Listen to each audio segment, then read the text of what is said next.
Bonjour la famille Entreprendre et Investir. Comment allez-vous? Bon, aujourd'hui on est au niveau d'un champ de manioc. C'est juste une visite de courtoisie qu'on est en train de faire ici. Pour vous montrer, voilà, que on a beaucoup de choses à faire, comme vous le voyez ici. Là, c'est juste un champ qui est, bon, je dirais pas très bien entretenu. Passablement entretenu, mais néanmoins avec un potentiel. Bon, ici, le problème majeur, le propriétaire, il fait face à un problème majeur qui est un problème d'eau.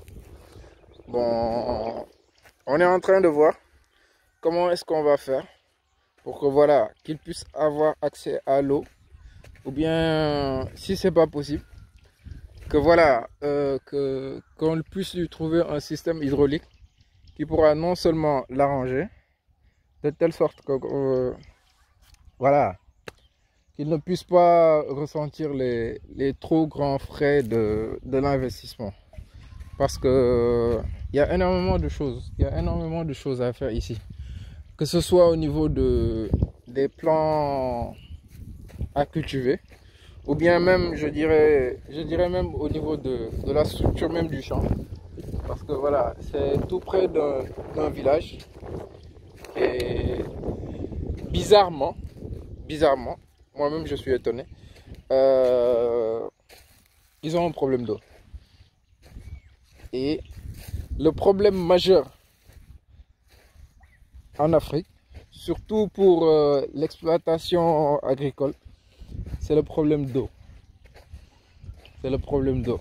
Moi, je peux pas comprendre que voilà, qu'on soit en Afrique, qu'on ait énormément d'eau en période de pluie, et que voilà, et que même pas 3 mois après, que l'on ait des problèmes d'approvisionnement en eau. Je vais vous montrer, regardez ce champ, regardez-le. Il est passablement entretenu, hein, je vous dis. Regardez le nombre de plants de manioc qu'il y a ici. Regardez le nombre de plants de manioc qu'il y a ici.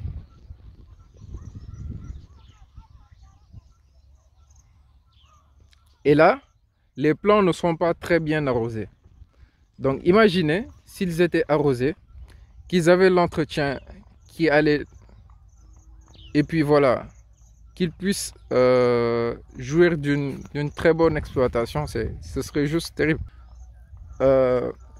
Donc, comme je le disais tout à l'heure, pour le problème d'eau, vous avez trois solutions. On a ce qu'on appelle les branchements normaux de la SDE, qui vont vous coûter une blinde, parce que voilà, on va vous considérer comme un ménage alors que vous avez une exploitation agricole. Et qui dit exploitation agricole dit voilà, une consommation d'eau des plus excessives. Là, c'est vraiment un problème. Vous avez la deuxième solution, qui est la solution des quotas. Cette solution, elle n'existe quasiment plus. Parce que voilà, au Sénégal, on fait face à un problème récurrent de coupure d'eau. Il y a certains quartiers qui ont énormément de mal à avoir de l'eau courante. Donc le gouvernement a décidé voilà, de suspendre le système des quotas. Parce que bon, je dirais que ce sont les premiers, comme d'habitude, bon, ce sont les premiers à avoir souscrit à ce système, qui vont vraiment en bénéficier et qui voilà, sont maintenant des personnes qui n'ont aucun problème parce que voilà, elles ont su saisir cette opportunité bien avant tout le monde. Donc, ça c'est la deuxième solution. La troisième solution, c'est l'investissement au niveau des forages. Ça, c'est vraiment quelque chose de très coûteux, qui va vous coûter au minimum, pour une exploitation normale, je dirais quelque chose comme 10 millions. Donc, mais c'est un investissement qui est sur du long terme. Parce que voilà, quand vous le faites, vous avez la possibilité d'avoir de l'eau H24, 365 sur 365. Vous n'aurez pas de problème d'eau, mais ça vous coûtera une blinde. Je ne vais pas te le cacher. C'est quelque chose qui est fait par les plus grandes exploitations, qui n'hésitent pas qui ne lésinent pas plutôt sur les moyens pour pouvoir réussir ce qu'elles font. Donc à partir du moment où vous voulez commencer une exploitation, il y a 2 à 3 conseils qu'on va vous donner. D'abord,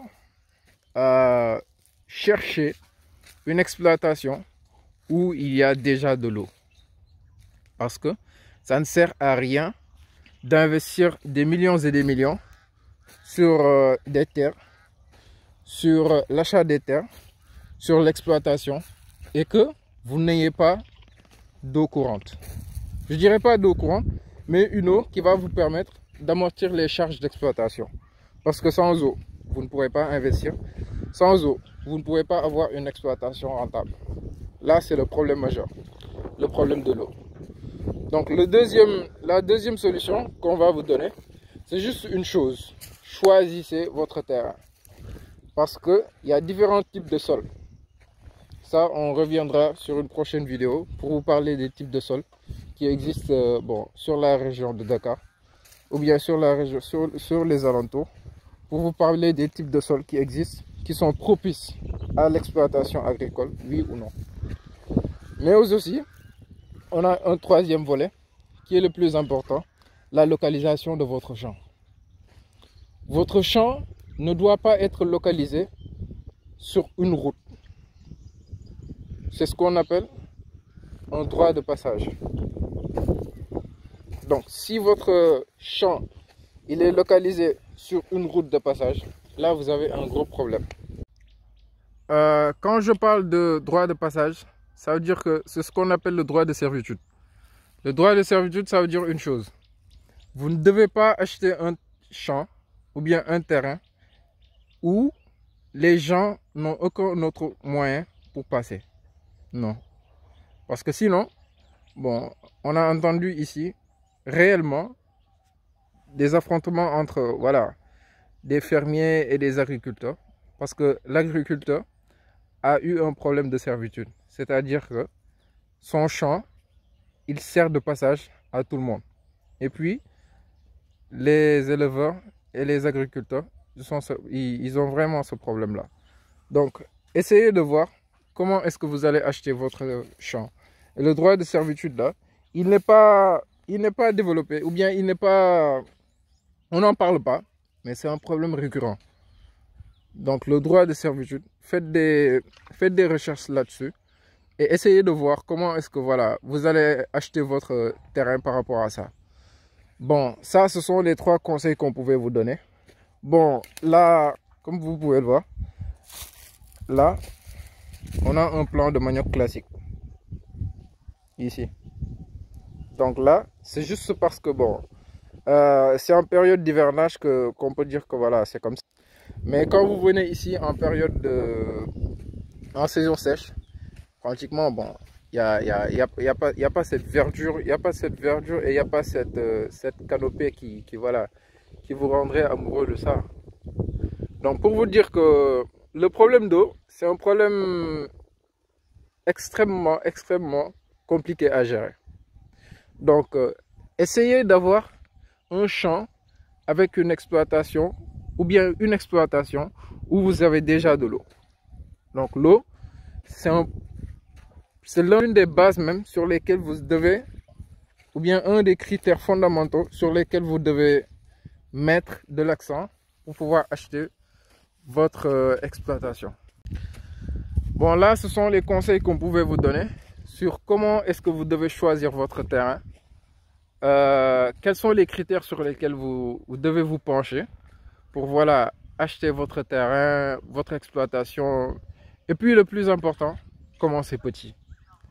N'essayez pas d'avoir une exploitation de 50 hectares ou bien de 100 hectares. Même s'il faut commencer avec 1 hectare. Vous voyez, ce champ-là, il ne fait, je dirais même qu'il fait à peine 1 hectare. Et vous voyez sa superficie. C'est extrêmement grand. Extrêmement grand. Imaginez, le propriétaire, sur l'année, il peut sortir quelque chose comme, disons, 1 à 2 millions. Sans entretien, sans quelque chose d'exceptionnellement grand. Non. Il faut sortir quelque chose comme 1 à 2 millions ici. Donc, imaginez s'il avait mis tous les moyens qu'il faut pour entretenir ce champ, chercher de l'eau, mettre les investissements qui vont avec, ils se retrouveraient avec quelque chose comme un rapport de 1 sur 1, bon, je dirais même 5 sur 1. Voilà, 5 fois plus de rentabilité avec la bonne sélection des cultures qui vont avec.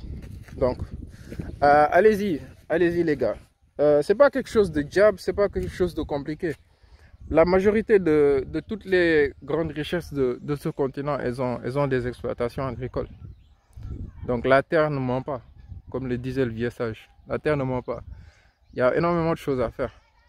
Donc je suis conscient que voilà, certains de ces conseils ne vont pas concerner tout le monde. Parce que voilà, tout le monde n'est pas fait pour être agriculteur. Tout le monde n'est pas fait pour être éleveur. Tout le monde n'est pas fait pour aimer la terre. Mais bon, moi je dis voilà, c'est quelque chose de reposant, de naturel. Quand vous êtes ici, vous oubliez vos soucis, vous êtes à l'abri de beaucoup de choses. Donc c'est un moyen de s'évader, de sortir de la routine quotidienne. Donc faites-le. Et puis bon, je suis sûr et certain que vous aurez quelque chose à vraiment... Vous ne le regretterez pas. Ça, j'en suis sûr et certain. Donc, peace et à la prochaine.